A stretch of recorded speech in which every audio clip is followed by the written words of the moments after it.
Off we go.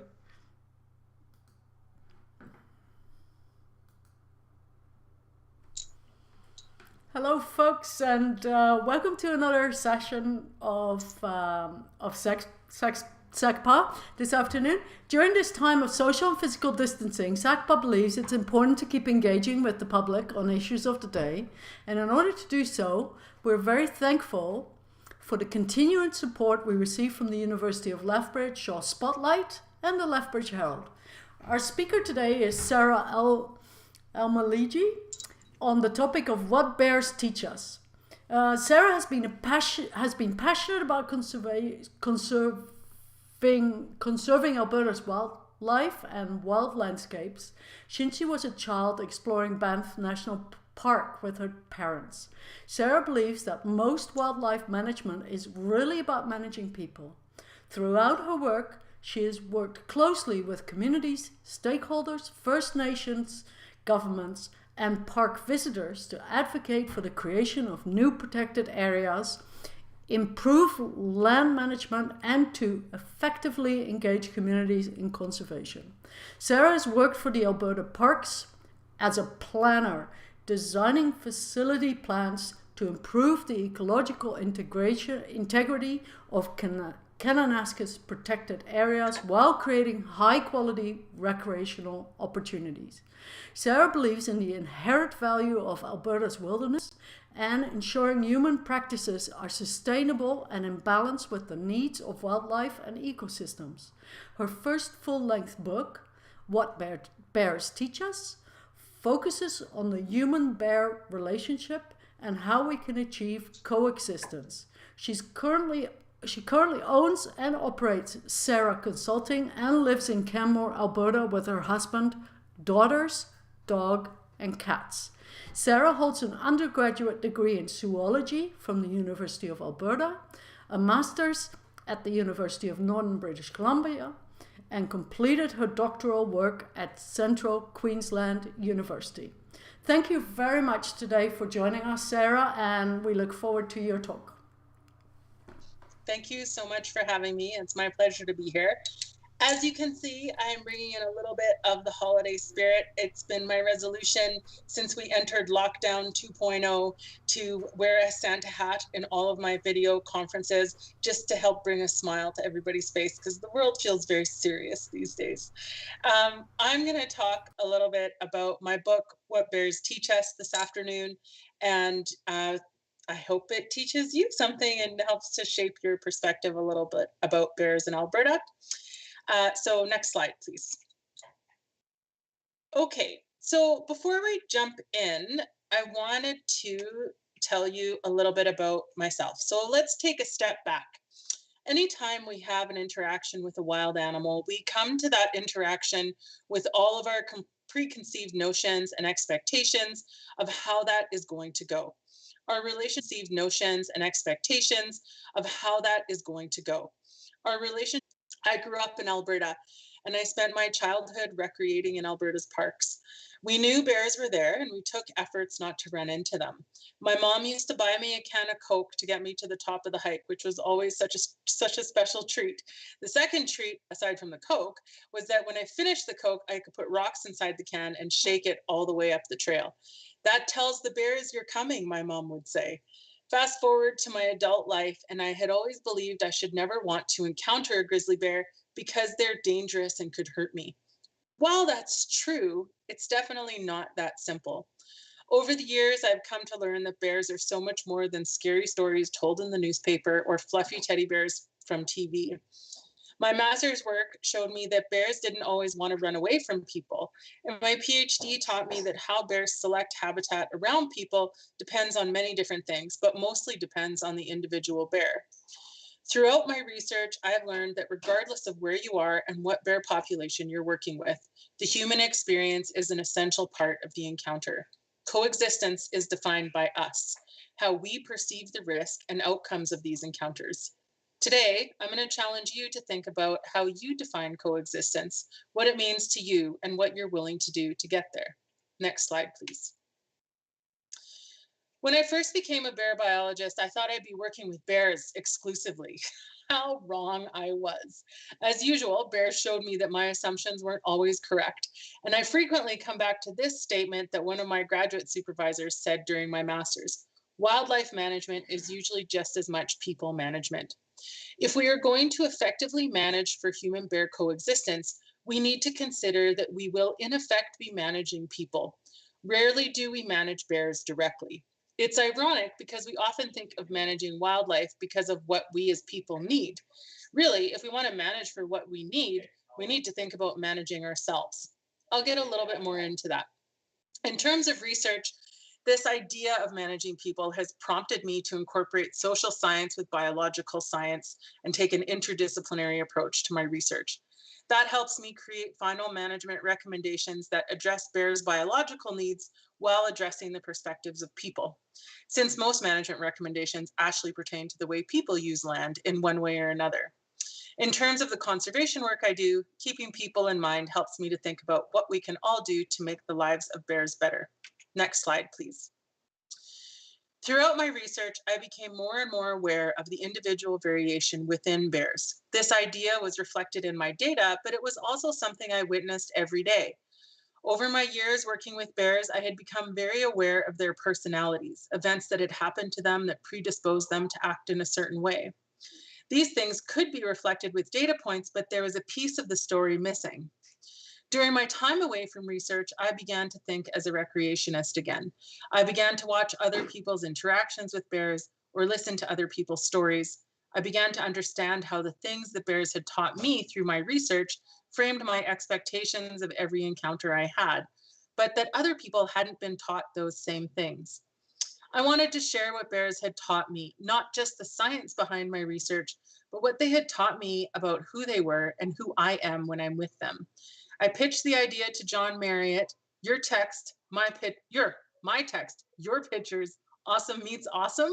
It wasn't a hard sell. Next slide, please. John Marriott and I met over a decade ago when I first moved to Canmore. And over that time, we've worked on a few different projects together. All of those projects have been about communicating bear conservation issues or influencing habitat management to protect bear access to high quality habitat. What I like about working with John is that we are on the same page. We both value bears and their right to exist in a landscape where they are free to access the foods they like without people getting in the way. We both believe that people can take actions to improve the human bear relationship, and then it's easier to ask people to cut down a crabapple tree in their yard than it is to ask a bear not to eat delicious crab apples. Next slide, please. So what is our book about? As a scientist, I value data, and there is a ton of research about bear behavior and habitat use that the average person may not have access to. Through my work and my play, I have been blessed to spend hour upon hour with bears, watching them, writing down what they're doing, and trying to understand why they do what they do. I've been elated, mystified, scared, curious, surprised, inspired, and nervous. When I think about it, a lot of what I've learned about bears and from them come from my own personal bear stories. But it's hard to describe what it's like to look into those deep brown eyes. How could I possibly put into words the depth of emotion and decision making that I see when I look into a bear's eyes? That's why I needed John. Our book weaves the science of bear behavior with stories from the field, with John's amazing photos to bring you North America's bears in a way that maybe you've never seen them before. So for me, it all started with my master's work in a place called the Kutsumateen. And this is one of the only pictures in the slideshow that isn't one of John's, actually. This is the very first picture I took of a grizzly bear, and I'm just going to read you a short excerpt from the book. The first time I looked into the deep brown eyes of a grizzly bear, I think I stopped breathing. For a moment, all was still. I was doing something I had been told never to do. I was sitting mere meters away from one of North America's largest carnivores, looking him right in the eyes. He looked back at me with a lazy, quizzical expression. A lazy strand of water dripped from his lips as he munched on long blades of sedge grass from the estuary shore. I just stared. Thoughts raced through my mind. What would happen now? What would he do? What would I do? Was this safe? This is crazy. Nobody should be this close to a bear. What am I even doing here? I was stranded in space and time, unable to move and unable to speak. But then I exhaled and relaxed. The bear just kept chewing grass as if he didn't even care I was there. I could hear his tongue and saliva processing the grass and swallowing it. I could hear him breathing. Even though I was in a small Zodiac boat with several other people, in that moment, it was just me and this big, beautiful bear. His eyes were soft, quiet, and relaxed. I was not confronted by the vicious man-eating carnivore I had grown up to believe grizzly bears were. Although he was massive, with long claws and long teeth, I felt no fear, just wonder and a little confusion. Was everything I assumed to be true about bears wrong? Next slide, please. So that is sort of the beginning of the book, and it really is the beginning of my journey with bears. You should be looking at a slide now that says patience and tolerance. I hope that we're on the same page. I might just check in periodically to make sure. Patience and tolerance is the first chapter of my book, and it's really where the idea for this book began to take shape in my mind. Bears, particularly those living in high human use areas, show incredible patience. I am often amazed by how few bear attacks there actually are when I consider human behavior in bear habitat. I giggle at the thought that I would make a bad bear because I would bluff charge too many people for violating my personal space while I was trying to eat lunch. There are many questionable things that people do to get close to a bear for a photo or a story to tell their friends. Many people get far too close, and most of the time the bear does nothing. Few people would be so patient and tolerant as an Alberta bear if they had dozens of people closing in on them to take a photo while they were eating. Bears in these cases may even be justified in huffing and growling or even swatting people away. Yet most roadside bears continue eating or just amble off. Bears display patience and tolerance with people and other bears, but they also can become habituated or food conditioned. To the average person recreating or living in bear habitat, these terms seem synonymous. To the wildlife manager, each of these terms is different and comes with a unique series of assumptions, understanding, and management actions. What makes a bear tolerant or habituated often has a lot to do with what they eat. Next slide, please.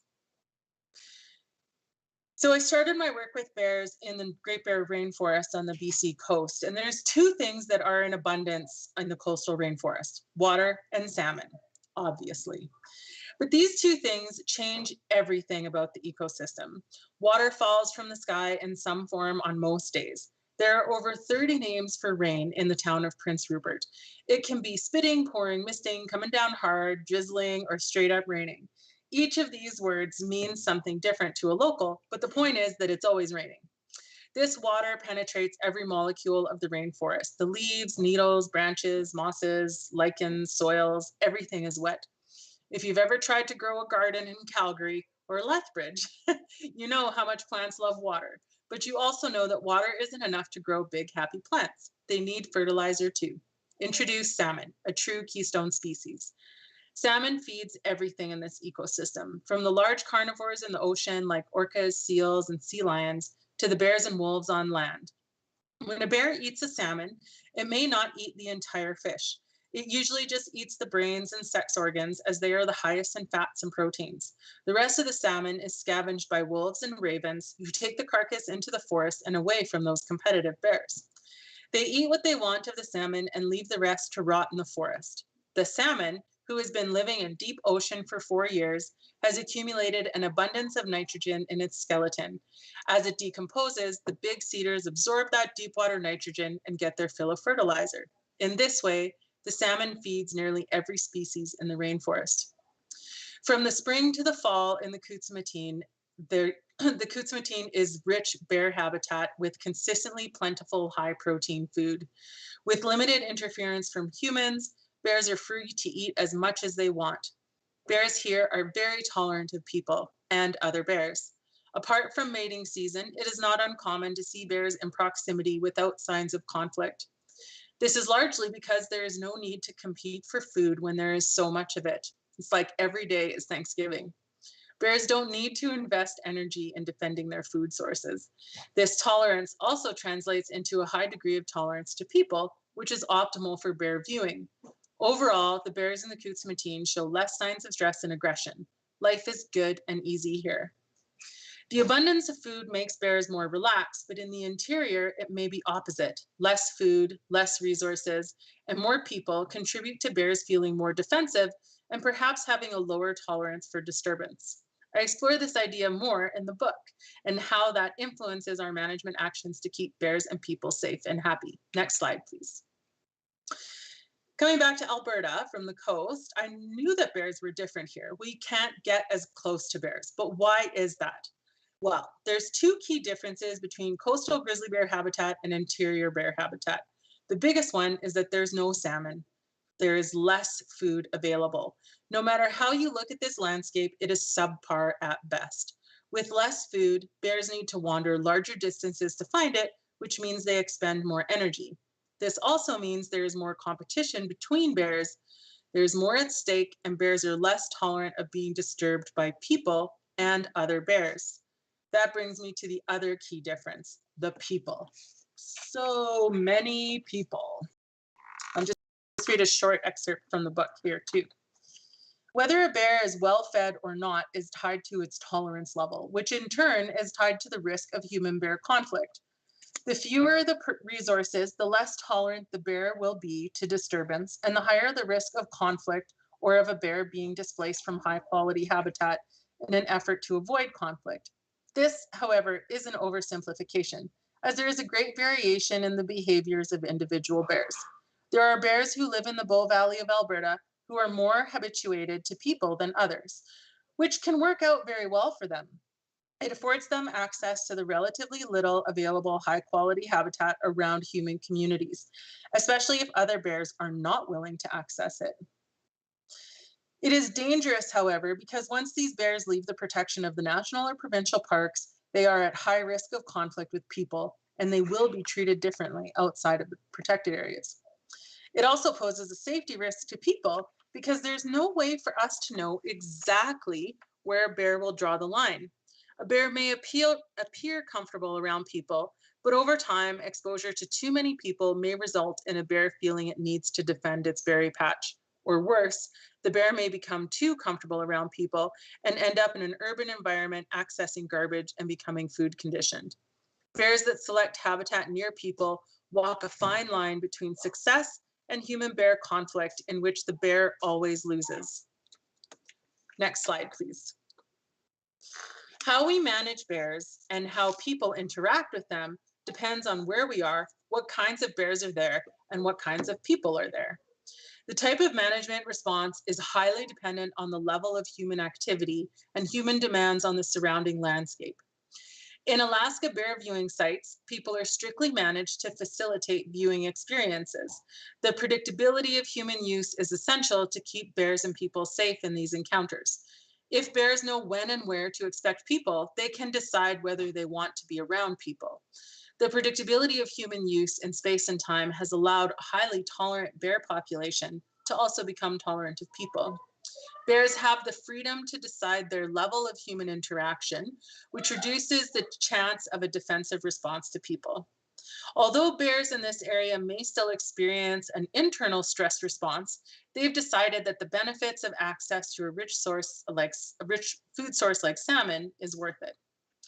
In human-dominated landscapes like Alberta, human use is less predictable, resources are scarcer, and bears are less tolerant. In protected areas, people can be on any road or trail at almost any time. This lack of predictability means that bears don't always get to decide when and where to access habitat in the absence of people. Next slide.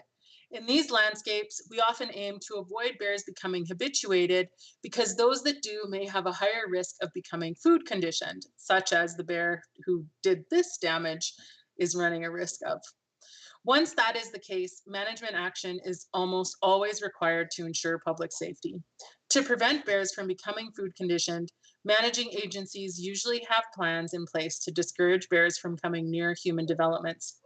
This can involve aversive conditioning, which involves a bear being hazed with non-lethal means to leave human inhabited areas. This can be successful if it is consistently applied, but it doesn't address the human behavior, which may be the root of the problem. Next slide, please. I just want to take a little bit of a step back from the science of coexistence and tell you a little story about the Kutsumateen. So this is one of the stories that is featured in the book. Then there's Brutus, an old male at Mouse Creek. He's one of the veterans of the Coots at a ripe age of over 30. He's a big bear.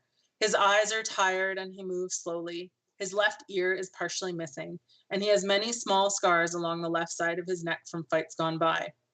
Over the years, this bear has held his ground against other big males, and he's won. His fur is rough and worn with age. He's occupying Mouse Creek because he is the king. But he's lost weight over hibernation, and his hip bones jut prominently from his backside. In the past 3 days, he's moved less than 200 meters from one end of Mouse Creek to the other. He doesn't care about our boat. He doesn't seem to care about anything.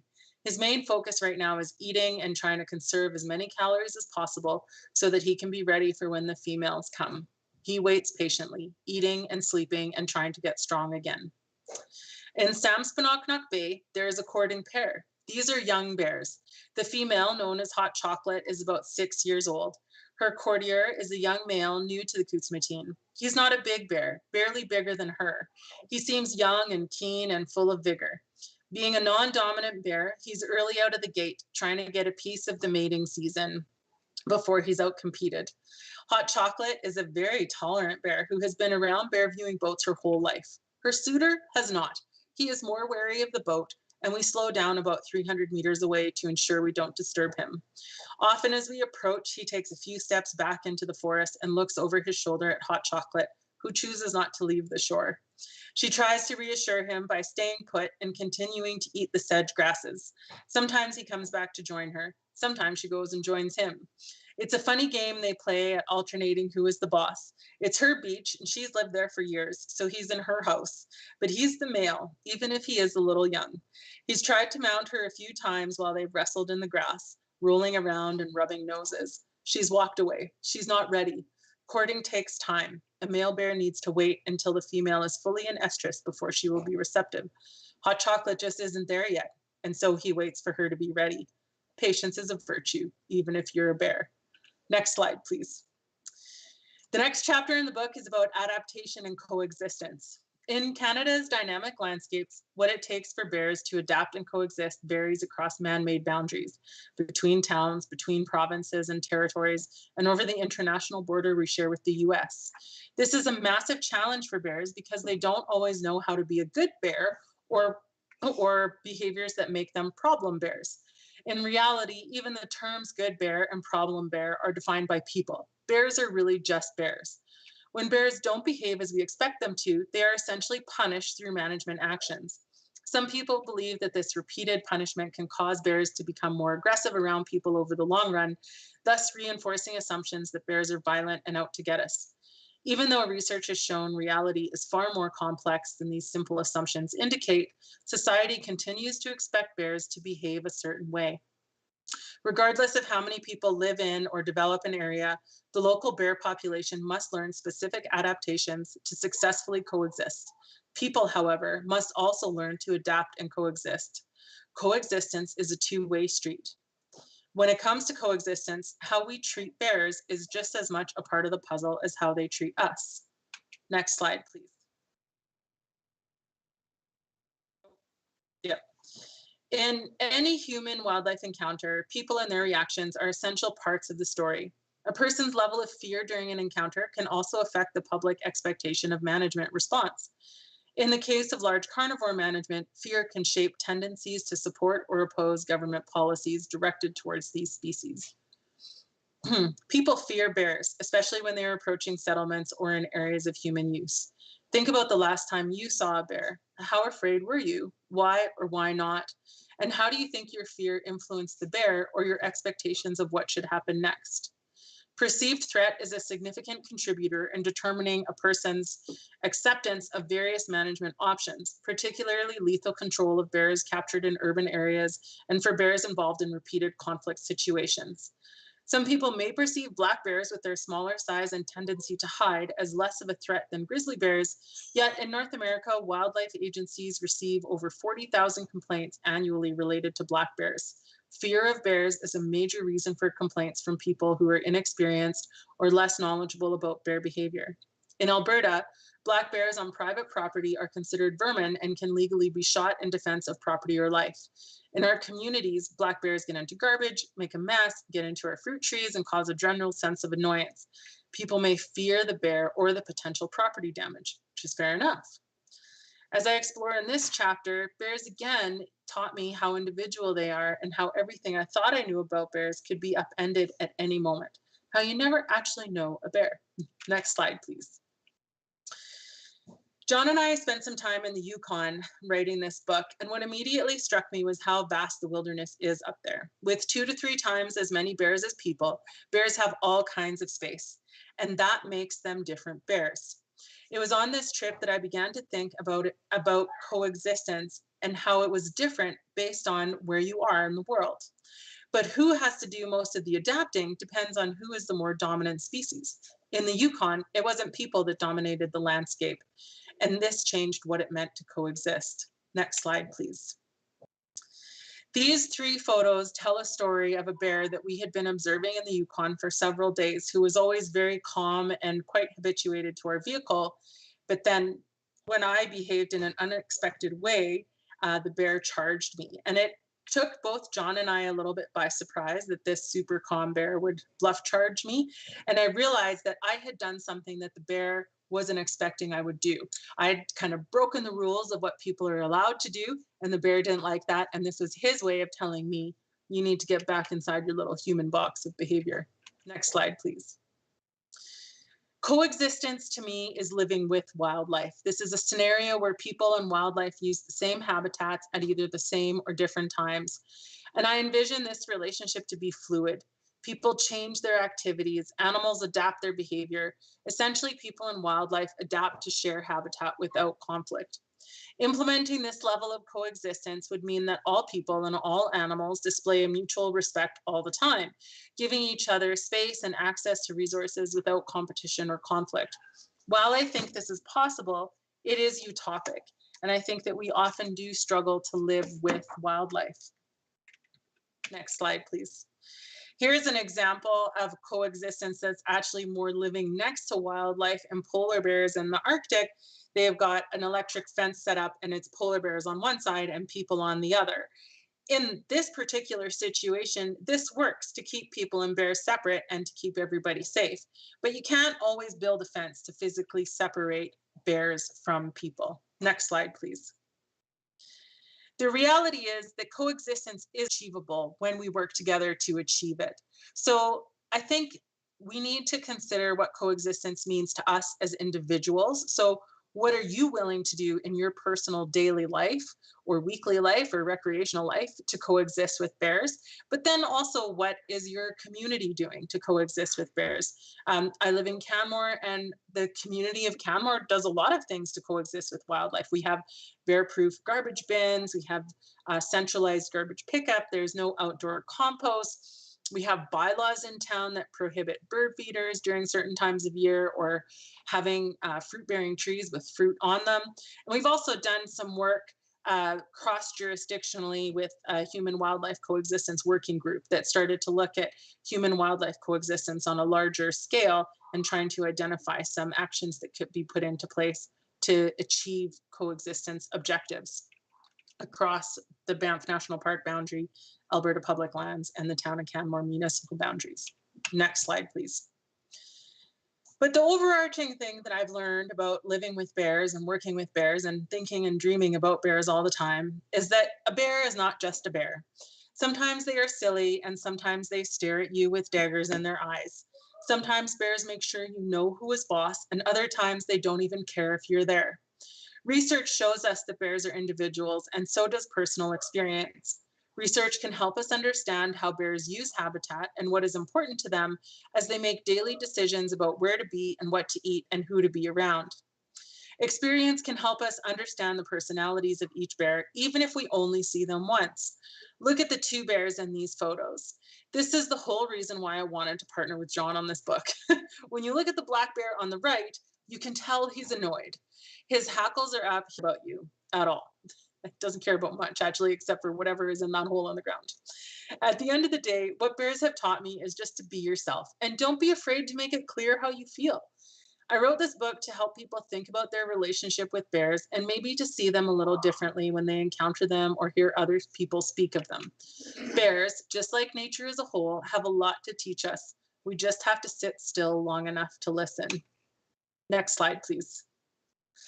And that is the end of my brief talk for SACPA. Thank you so much for joining us this afternoon. I do own my own consulting company. It's Sarah E. Consulting, and I just started this company and I'm trying to do a lot of work with human bear coexistence in communities. My email address is there, and I also have a blog. The blog address is there. And if you would like to order a copy of What Bears Teach Us, which I hope that you do, you can order that through Rocky Mountain Books. But the book is also available anywhere that books are sold, Amazon and Indigo. But during these incredibly hard times, I really encourage you to support your local independent bookstore and buy a copy through them. I think they need our support, and our local independent bookstores are really a driving force behind creativity and writing in Canada. So thank you very much for your time, and I guess now I'll entertain some questions for the next half hour. Lovely. Thank you, Sarah. Lots of questions in the queue, so I'll jump right in. Laurie Schultz in Alberta. Is there sufficient policy and support to manage quotations good people and quotations bad people in bear habitat? If not, what would you like to see? So I think it really kind of depends on where you are in Alberta, because some communities like Canmore do have municipal bylaws that I mentioned around the outdoor composts and fruit trees and things like that. But that is pretty unique to Canmore. Not all communities in the human wildlife interface along the eastern slopes have similar bylaws. So there is regulations and policies that govern our relationship with grizzly bears at all levels of government. So if coexistence is important to you, then I would suggest that you might want to approach your town council and talk about what initiatives can you make real in your community at the municipal level to encourage coexistence. So whether that's how you manage garbage and attractants or putting in bear-proof bins or whatever.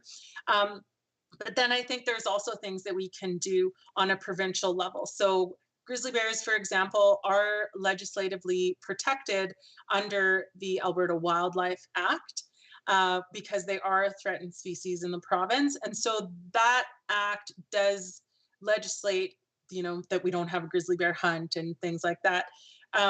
One of the things that act does commit the Alberta government to doing is having a current grizzly bear recovery plan, which they do not currently have. So the current grizzly bear recovery plan has been in draft form for 4 years now. And there is the need to update some population data, which is happening right now. But I really do hope that we have an updated grizzly bear recovery plan in 2021.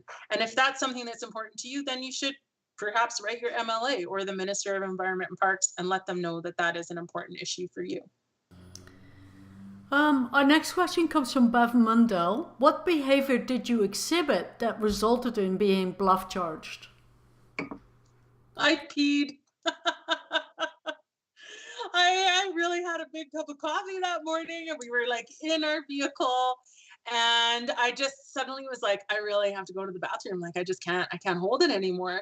And so I super carefully, like we were pretty far away from this bear, I thought. And like I opened the car door super slowly, bear has no reaction. I like step out of the car, bear has no reaction. I walk around the car, no reaction. I like walk to the opposite ditch, like walking away from the bear, obviously. The bear has no reaction, but I squatted down in the ditch to go to the bathroom, and that's what triggered the bluff charge. And then I stood up and I'm like doing out my pants, and I turn around and this bear is like right there. And I'm like, oh, hi bear, just everything's fine, just relax. And I got back in the Jeep and John was just like, that bear didn't like that at all. And I was like, what happened there? He was so relaxed. And then when I came home, I was discussing it with a colleague and I was like, what happened? Like, I don't actually know what I did wrong. I thought I did everything right. And the reality is, I did something that the bear didn't expect me to do, and he didn't like that. And there is, my colleague was telling me that he had observed some bears in Russia when they were engaging in like posturing, kind of challenging fights, that one bear would kind of go lower down, and that was like a challenging body position. And so the bear might have thought I was challenging him, even though I wasn't facing him at the time. Or it could just be that I reacted in a way that was really unpredictable and he didn't like it.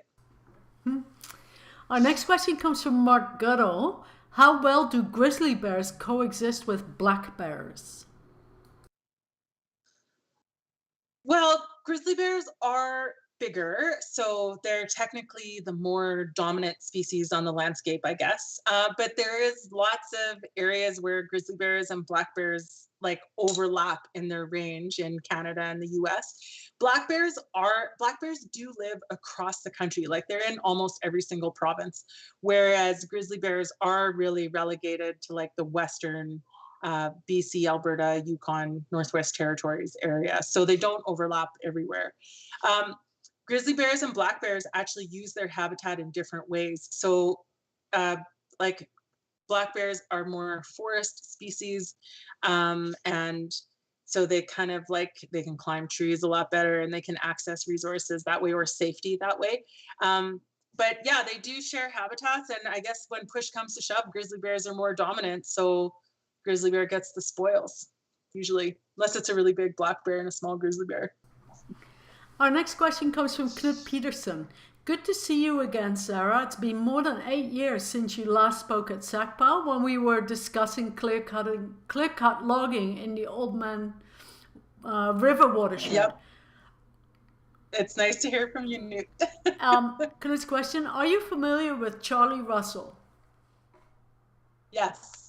Yeah, and actually, Charlie, some of his work was in the Kutsumatine as well. And so then when I was doing my master's, I was kind of following up on some of his early work in the Kutsumatine, and I met Charlie and we talked about some of the bears in the Kutsumatine. And, you know, to be honest, a lot of his work is really foundational for me because he did start to plant this idea in my head about how we treat bears is reflected back to us. And so if we choose to treat bears with aggression, like with aversive conditioning and hazing and all those things, are we then prompting grizzly bears to treat us with aggression because they feel like they always have to be on the defensive? There's not necessarily like scientific data that proves that, but I always really appreciated that perspective of Charlie's because I think when we start to treat nature and bears with kindness, we could be pretty surprised at the kind of kindness that is reflected back to us. Just a quick question back to your story about being bluff charged.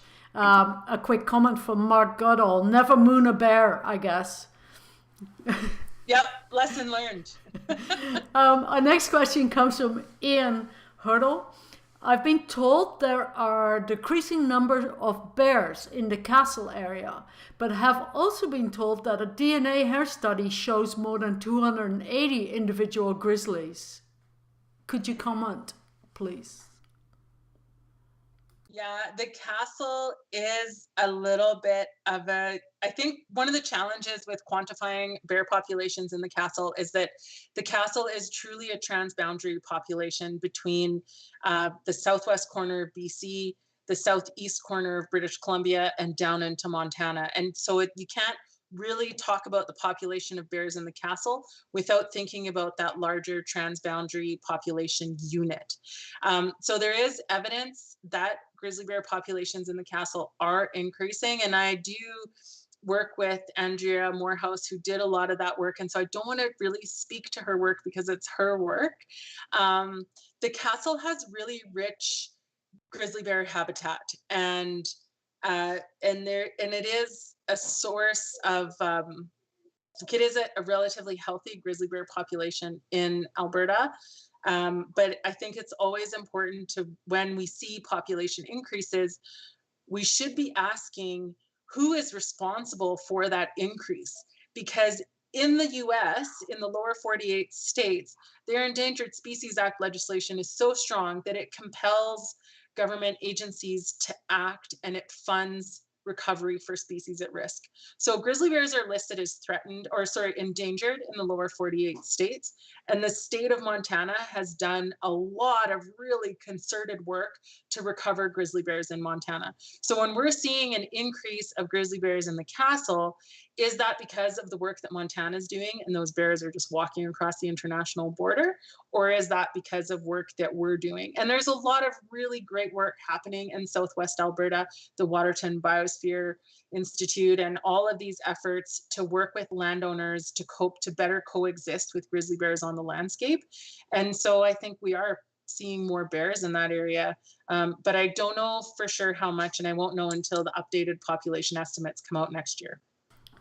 Our next question comes from Maura Henrahan. Fascinating, Sarah. Are bears still losing habitat in Alberta? I guess it kind of follows up on what we just talked about. Yeah, they for sure are. And the big thing for bear habitat in Alberta is what we're calling linear disturbance. So linear disturbance is a road or a trail or any kind of man-made linear feature in the landscape. It could have been used for industrial use at one point and now is used for recreational use. I mean, most of these linear features are used by people for some reason or another. The research does show that high rates of linear disturbance do impact grizzly bear habitat use and population viability, survivability, mortality, and movement. And so what are we doing to reduce linear disturbance in Alberta? That directly will relate to how healthy grizzly bear populations are. But the other thing that it does is when we can find ways to reduce the linear disturbance, we're providing space for bears to access resources without coming into contact with people, which can directly contribute to reducing human-wildlife conflict.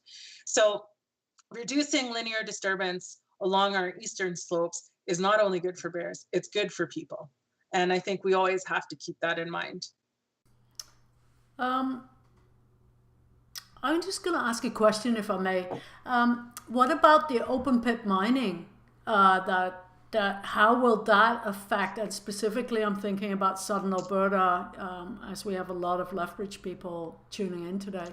How does that impact on the bear population? Yeah, I mean, that's not an easy question to answer. I mean, the easy question is that, of course, it impacts them because an open pit mine impacts all wildlife. There are a bunch of different ways and things that happen when we have a massive industrial development footprint like that on the landscape. So the immediate impact is that habitat is removed, like because you have now taken it away to get at the coal that's underneath. And reclamation processes can help to reclaim some of that habitat over the long term, which means that you can replace that habitat. So in the long term, some people might try to suggest that there are no cumulative effects to grizzly bears from open pit mining because we removed habitat, but we put it back 20 years later, so it's all good.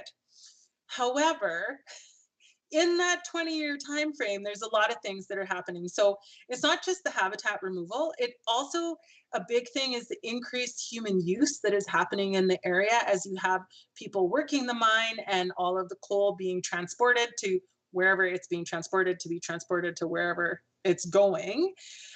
And all of that disturbance on the landscape can impact grizzly bear movement through the area. It can impact grizzly bear habitat use. But the movement, especially in southern Alberta, that is really key, right? Like Highway 3 is already a significant barrier to north-south grizzly bear movement. In parts, the Continental Divide acts as its own barrier to east-west movement, but there is lots of east-west movement in over some shallower passes across the Continental Divide. And so when we build additional roads and additional linear disturbance in grizzly bear habitat to move miners to and from work every day, or to move pole to its destination, we start to increase grizzly bear habitat and movement and how they use the space around the mine. And a grizzly bear in the wild in Alberta, it's rare that a wild grizzly bear in Alberta would see 20 years. So if the mine is reclaimed perfectly in 25 years and it looks exactly like it did and nothing has changed, well, now you're dealing with a different generation of bears which have learned to use the landscape differently. And so just because you've put it back doesn't mean it can be the same again, if that makes sense. Thank you. Our next question comes from Laurie Schultz. About 2 years ago, 2 bear cubs were orphaned around Spring Banks. There was much controversy re whether they should have been rescued or left on their own. Can you comment on an appropriate response?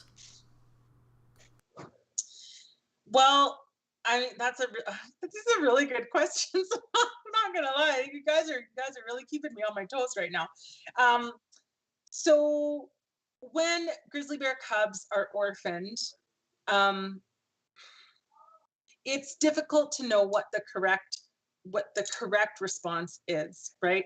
As soon as a cub, black bear or grizzly bear, as soon as a cub is orphaned, it's lost its mother. Its mother teaches it so many important things in those first few years of life, and now those lessons are gone. Well, not totally gone. So it firstly depends on the age of the cubs. So if they're first year cubs or second year cubs, I guess their survivability in the wild would be dependent on how old they are. Obviously, the older they are, the better chance they have. But it also depends on, to me, it depends on how did they get to be orphaned in the first place. So when we talk about rehabilitating cubs, that's okay for those cubs, but if it's not addressing the root cause of the problem, which is like, sometimes it's that the sow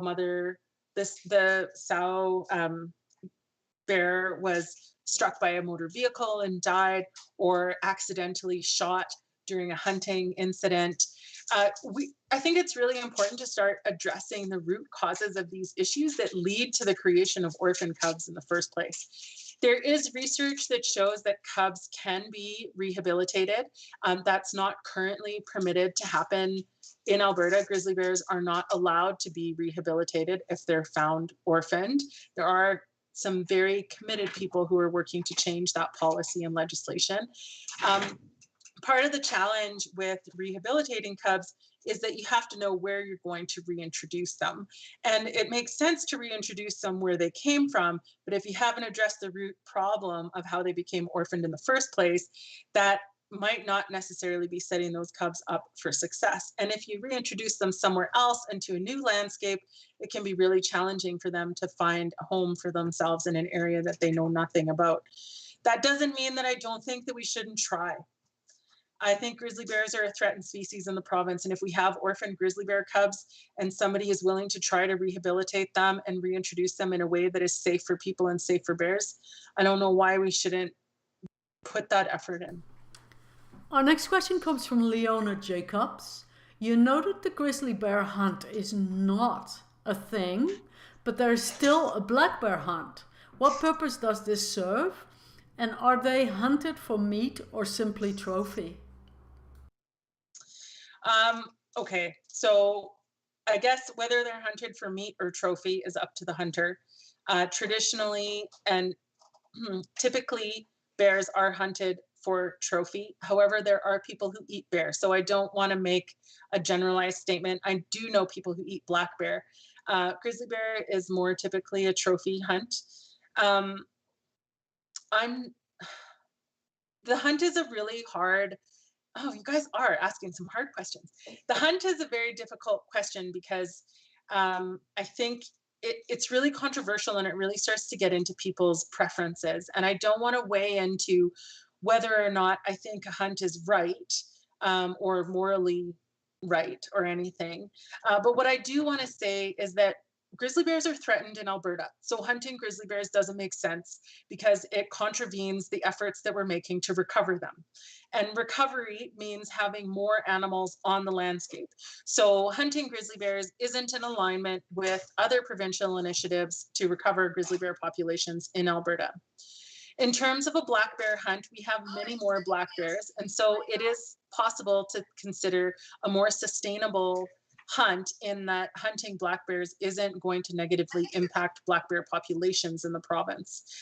So that it's really about the number of bears on the landscape. And I don't want to weigh into whether or not I think the black bear hunt is right, because that's just my personal opinion. Our next question comes from Knut Peterson. Lethbridge College has adopted Kodiaks as their name for their athletic teams. Can you talk about that particular species of grizzly bear? Sure. So Kodiaks are the same species of grizzly bears like we have in Alberta. In Alaska, there are parts of Alaska that have a salmon run through the winter. And so there are small populations of grizzly bears in Alaska that don't hibernate in the winter because food is available year round. The males don't hibernate, or they hibernate for very short periods of time. In these populations, because they have so much food to eat and they're just eating all the time, they have grown to be very, very large. And a lot of them live on Kodiak Island in Alaska. And that's where the name Kodiak bears comes from. So biologically, it's still the same species of bear that we have here. It's just that they eat a lot. And so they're just a lot bigger. And that's how they've gotten their different name.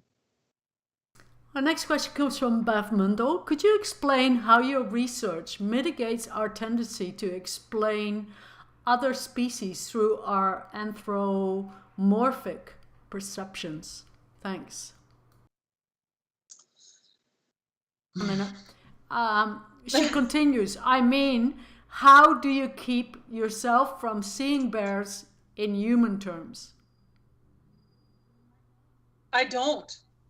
And I actually think that we don't have to do that. Who says? Who says that we can't assign human qualities to animals to explain their behavior? I have seen bears being happy and sad and frustrated and annoyed and peaceful and calm. And I've seen emotional responses in bears with all of these things.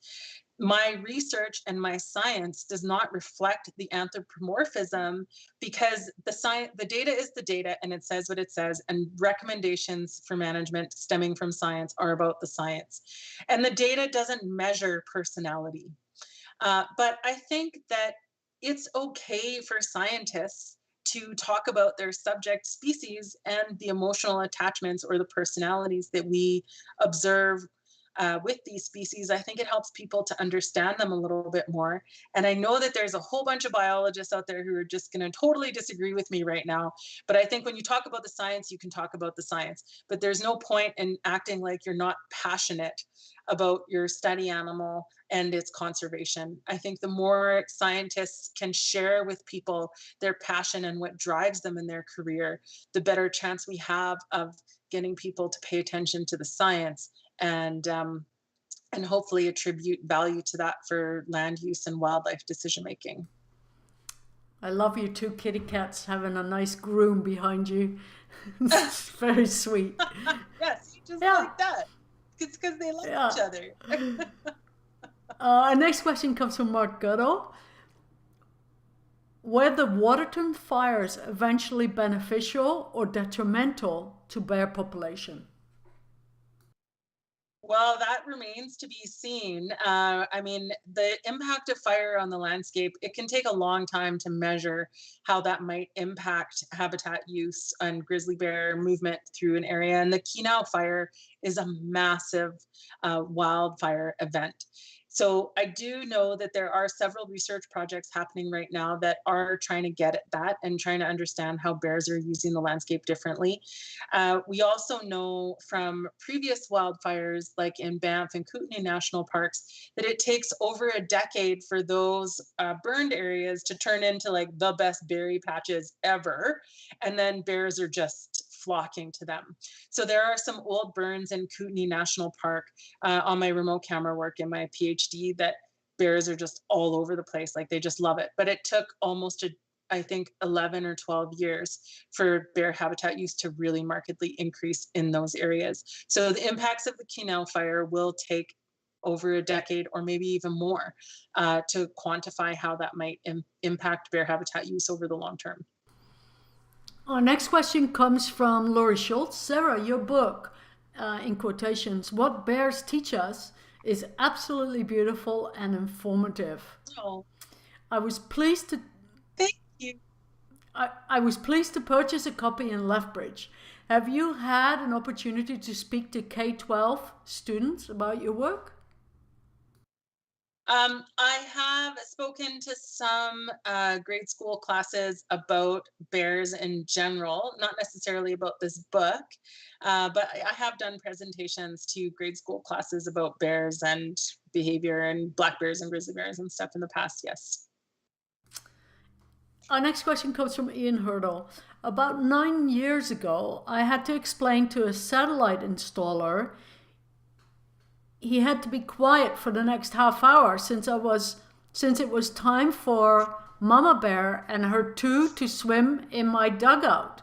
He was not happy, but he was on arrival. Yeah. That's funny. I love it. So I guess more comment than our next question comes from Kenneth Peterson. Don't know if grizzly bears had to compete with dinosaurs way back in the day, but it can be argued that they are up against some current Freddie Flintstone types in the political characters. Any comments? Oh, Knut, you're hilarious. Well, grizzly bears and dinosaurs didn't live at the same time. We know that from the fossil record. I'm not going to comment on dinosaurs and current Alberta politics, but if you know me, you probably know how I feel about that. That was actually our last question. We have Laurie Schultz. Sarah, thank you for a wonderful presentation. I've learned a great deal today and look forward to learning more as I read through your book. Thank you very much for joining SACPA today, Sarah, and making the time, especially on such short notice. Before we end the live stream, do you have a take-home message for us? Yeah, I have two things. So the first thing is that some of these questions today were very hard. I need to say that my answers were my opinion as it stands right now. But the one thing that bears have taught me is to continually be questioning my assumptions and biases and knowledge, because I am learning from bears all the time. So I do just want to say that that the questions that you posed me today were very difficult, and I wish I was more prepared with more data to answer some of them. My take-home message really about this book is that coexistence between people and bears is possible as long as we're willing to think about what it's like from the bear's perspective and maybe put the bear first sometimes and change our behaviors in an effort to meet those goals. And I talk a lot more about that in the book. And I really hope that people have a wonderful holiday season and stay safe and happy and enjoy Christmas or the holidays, whatever that looks like for you this year. Thank you. And thank you everybody for joining us. Join us again next week. We have a special session coming up on Tuesday, December 15th with Dr. Ari Joff. The response to COVID-19. Do lockdowns cause more harm than benefit? So we hope to see you next week, and